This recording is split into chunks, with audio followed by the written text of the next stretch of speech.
Tu macam ni. Kusut.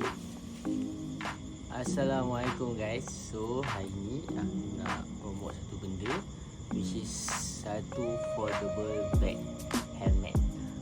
So korang pesanan dia kecil je. Brand daripada Ventia ni. Ini dalam bekas dia lah. So jom check out macam mana nak buka ni.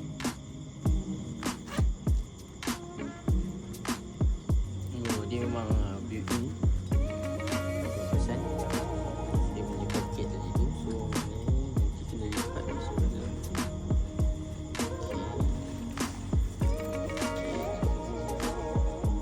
So ini adalah bag dia.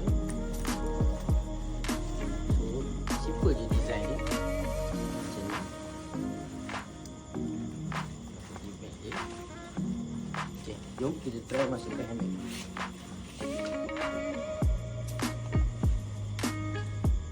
Buat baik.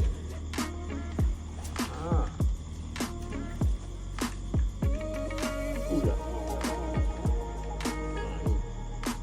So, yep. Boleh adjust our cost.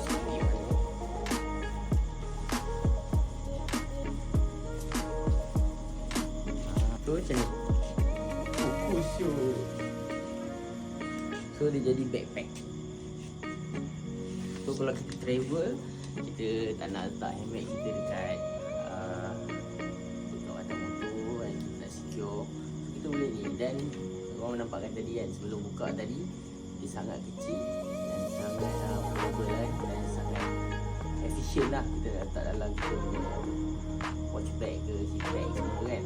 So terbaik kan. So nanti nak pergi MotoGP pun dah tak payah pakai bag tali ni kan. Ini lagi selesa.